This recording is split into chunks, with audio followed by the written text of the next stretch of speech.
بسم الله الرحمن الرحیم او السلام علیکم. که فرض کا تاسو د شوګر مریض یا یو صحتمند انسان یا او تاسو په ذهن کې دا درې سوالات دي چې کوم خوراکونه د شوګر د مریض لپاره ښه دي یا کوم خوراکونه د شوګر د مریض لپاره بهتر دي محفوظ دي، او دریم سوال دا چې د کوم خوراکونو د بار بار استعمال نه یا د زیات استعمال د وجې نه د شوګر مرض کېدی شي. نو دا ویډیو تاسو لپاره ده.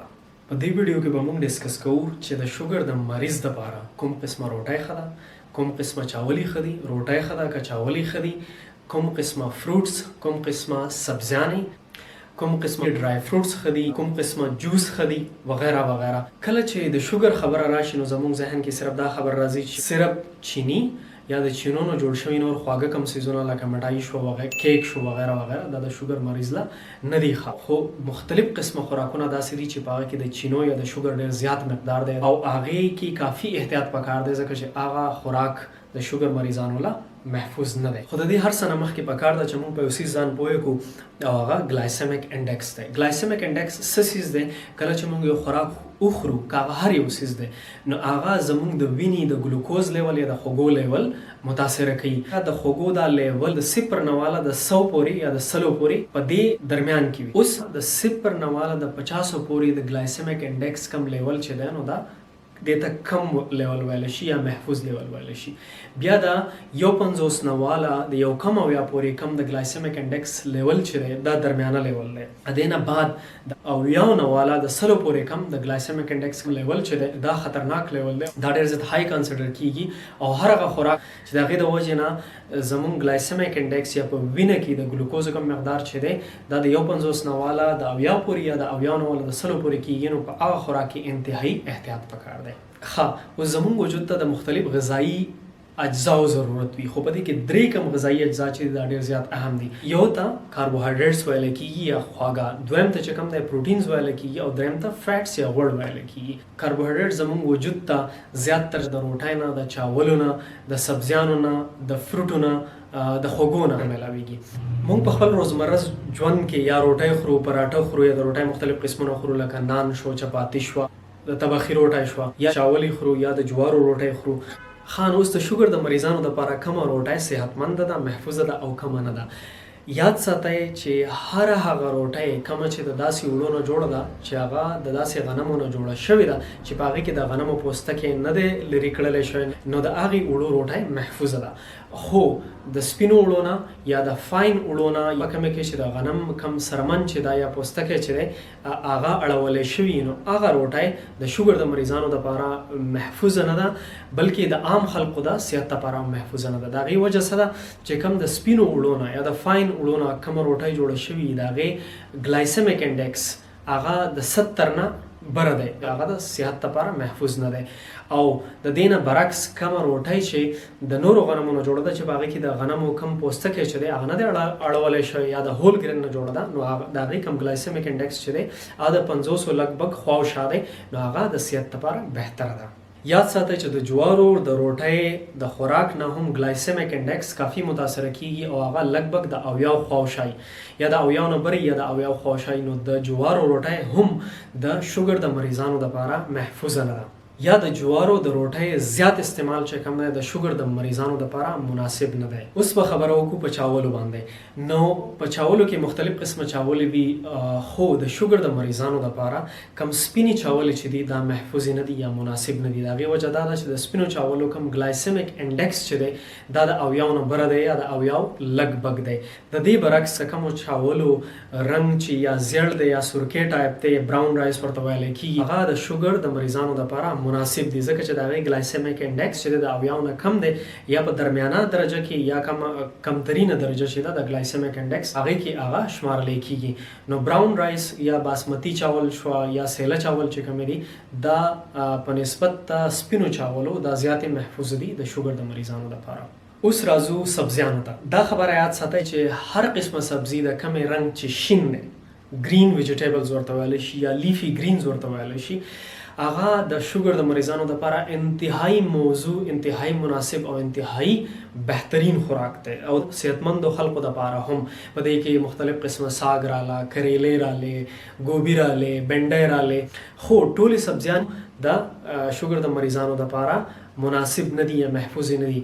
یو څو سبزیانې داسې دي چې د هغې ګلایسیمیک انډیکس انتهایی زیات دی. هغه کې خوږ کدو یا پیټه کدو یا د اچار کدو ورته ویلی شي. دا کدو چې کوم د ګلایسیمیک انډیکس د 80 نه بره دی یا د 70 نه بره دی. د دې نه علاوه چې کوم چقندر دی دا هم محفوظ نه دی ځکه چې د دې کوم ګلایسیمیک انډیکس چې د 80 لګبګ دی یا د 80 نه بره دی.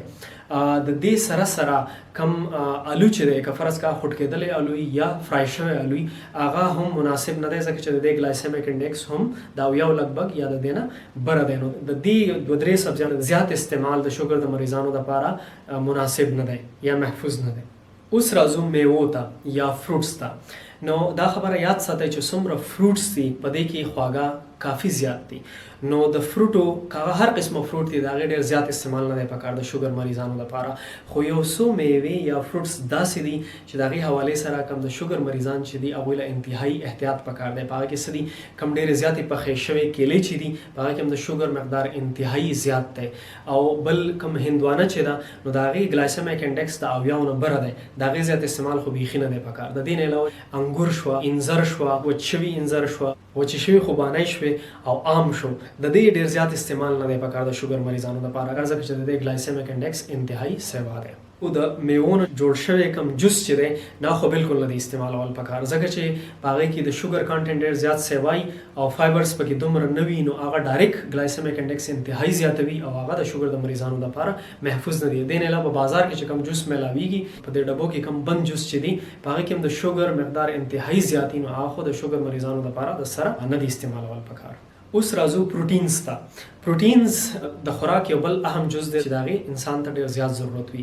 د پروټین کوم ذرایع چې دي یا د ځناورو نه موږ پروټینز حاصلوو یا د بوټو نه. د بوټو کوم پروټینز چې دي هغه انتهایی مناسب دي او انتهایی محفوظ دي د شوګر مریضانو لپاره.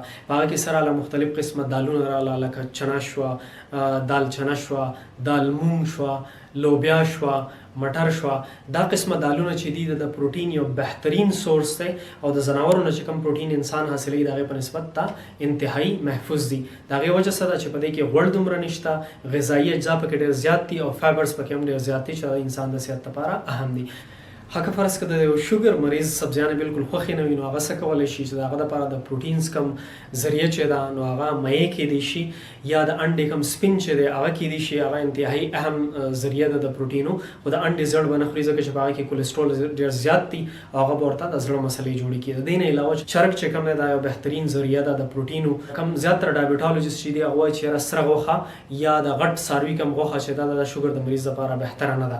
ښه اوس راځو د خوراک دریم اهم جز لا کومې ته چې فیټس ویلی شي یا غوړ ویلی شي. نو د شوګر مریضانو لپاره محفوظ ترین کم د غوړو سورس چې دی نو هغه میې کیدی شي. په میې کې چې کوم دی ټراوټ دی، سیلمن دی، د هغې استعمال کولی شي. د دې نه علاوه زیاتره ډایبټالوجست وایي چې یاره څومره قسمه کوکینګ اویل دوی استعمالوي هغه بهتره دي. څه مسله پکې نشته خو د هغې ډېر کم استعمال پکار دی. او د ټول نه بیا بهترین کوکینګ اویل چې دي نو هغه زیتون تیل دی.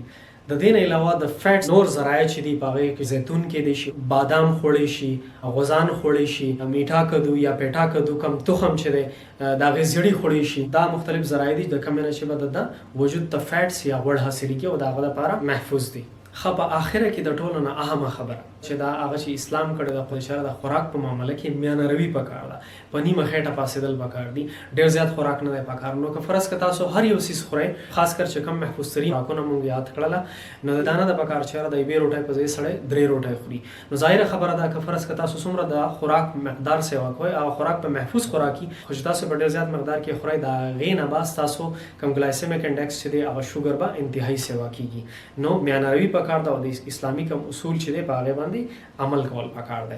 امید دی چې ستاسو شوګر به په خوراک کې د میانه روۍ د وجې نه کنټرول وي انشاءالله. په آخره کې که فرض که د دې ویډیو نه تاسو څه نوي زده کړي او تاسو غواړئ چې ستاسو په چاپېریچل کې ستاسو خپلو خپلوانو ته د دې معلوماتو پته ولګي نو دا ویډیو لایک کړئ او د خپلو ملګرو سره د خپلو خپلوانو سره شیر کړئ. انشاءالله په بل ویډیو کې به ملاویږو د نور معلوماتو سره. د هغې پورې فی امان الله. د الله په امان. السلام علیکم.